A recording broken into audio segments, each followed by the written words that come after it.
thou a churchman? No such matter, sir. I do live by the church, for I do live at my house, and my house doth stand by the church. I'll warrant thou art a merry fellow and carest for nothing. Not so, sir. I do care for something, but in my conscience, sir, I do not care for you. If that be to care for nothing, sir, I would it would make you invisible. Art not thou the Lady Olivia's fool? No, sir. The Lady Olivia has no folly, sir. She will keep no fool until she be married.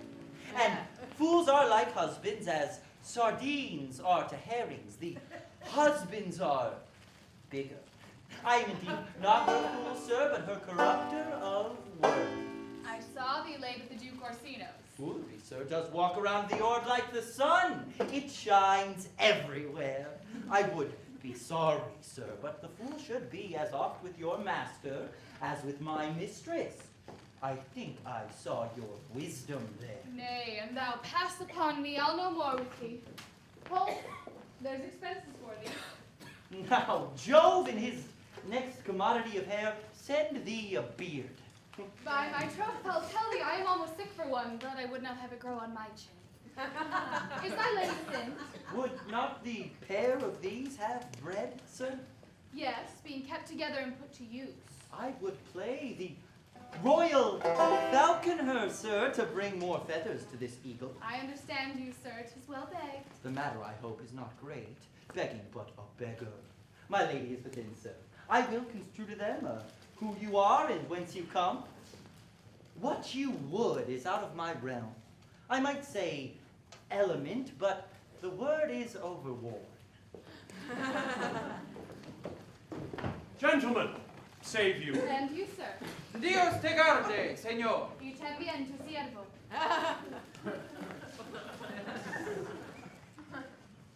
I hope, sir, you are, and I am yours. Will you encounter the house? My niece is desirous you should enter, if your trade be to her. I am bound to your niece, sir. I mean, she is the list of my voyage. Why then taste your legs, sir. Put them to motion. My legs do better understand me, sir, than I understand you bidding me taste my leg. I mean to go, sir, to enter. I will answer you with gate and entrance, but we are prevented. Most excellent lady, the heavens rain odors on you. Oh, that youth's a rare courtier, rain odors.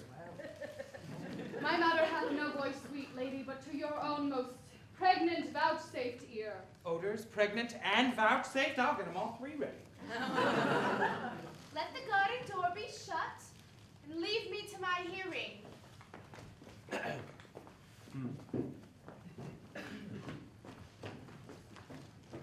Give me your hand, sir. My duty, madam, and most humble service. What is your name? Cesario is your servant's name, fair princess. My servant, sir, your servant to the Duke Orsino. And he is yours, and his must needs be yours. Your servant's servant is your servant, madam. For him, I think not on him, for his thoughts would they were blanks rather than filled with me. Madam, I come to whet your gentle thoughts on his behalf. Oh, by your leave, I prayed you, I bade you never speak again of him. But would you undertake another suit? I had rather hear you to solicit that than music from the sphere. Dear lady. Give me leave, beseech you. I did send after the last enchantment you did hear a ring in chase of you. So did I abuse myself, my servant, and I fear me you. Under your hard construction must I sit to force that on you in a shameful cunning which you knew none of yours. What might you think? Have you not set mine honor at the stake and baited it with all the unmuzzled thoughts that tyrannous heart can think? To one of your receiving enough is shown a dark shroud, not a bosom hides my heart.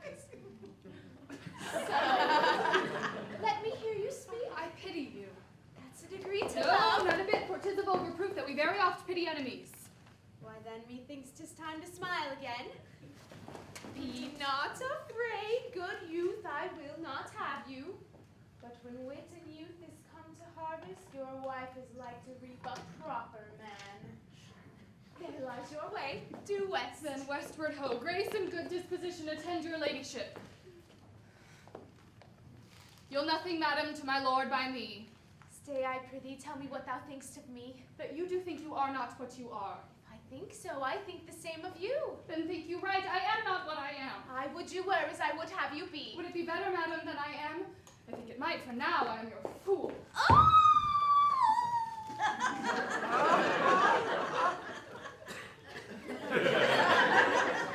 Oh, what a deal of scorn looks beautiful in the contempt and anger of his lip. A murderous guilt shows itself more soon than a love that would seem hid.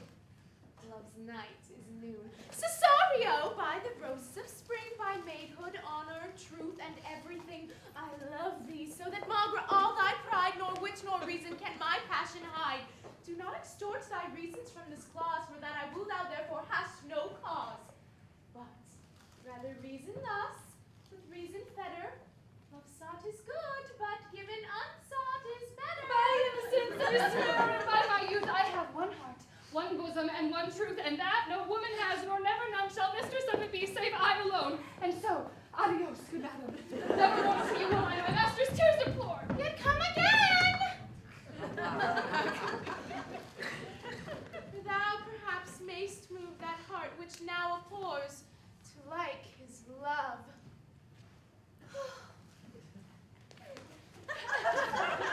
No, faith, I'll not stay a jot longer. Thy reason, dear Venom, give thy reason. You must needs yield your reason, Andrew. Mary, I saw your niece do more favors to the Count's serving men than ever she bestowed upon me. I saw it in the street. Did she see thee the while, old boy? Tell me that. As plain as I see you now. This was a great argument of her love toward you. Slight, will you make an ass of me? I will prove it legitimate, sir. Upon the oaths of judgment and reason. And they have been grand, jurymen, since before Noah was a sailor. She did show favor to the youth in your sight, only to exasperate you, to awake your dormouse valor, to put fire in your heart and brimstone in your liver. You should have then accosted her.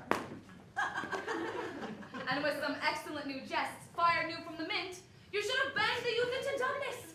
This was looked at by your hand, and this was balked. You are now sailed into the north of my lady's opinion. Unless you do redeem it by some laudable attempt, either of valor or policy. And to be any way, it must be with valor, for policy I hate. Why then, build me thy fortunes upon the basis of valor. Challenge me the Count's youth to fight with him. Hurt him in 11 places. My niece shall take note of it. And assure thyself there is no love broker in the world can more prevail in men's commendation to women than report of valor. Will either of you bear me a challenge to him? Go, write it in a martial hand. Be cursed and brief. It is no matter how witty, so it be eloquent and full of invention. Let there be gall enough in thy ink, though thou write with a goose pen.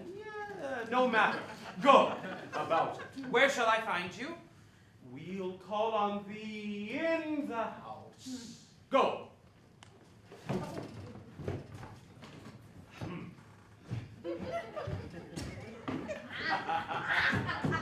This is a dear mannequin to you, Toby. Oh, I have been dear to him last some 2,000 strong. We shall have a rare letter from him, but you will not deliver it. Never trust me then, and by all means stir on the youth to an answer, for I think oxen and wain ropes cannot hail the two together.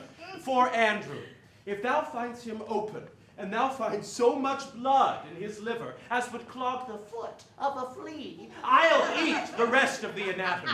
And as opposite the youth bears in his visage no great presage of cruelty. Oh, here comes the youngest wren of 9. If you desire the spleen and will laugh yourself into stitches, follow me.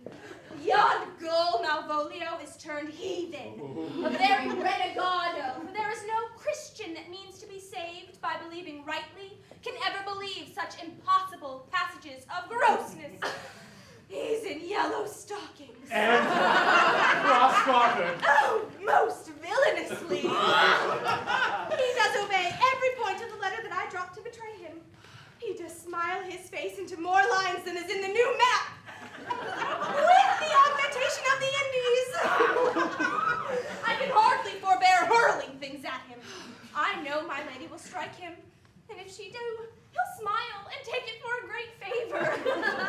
Come, bring us where he is.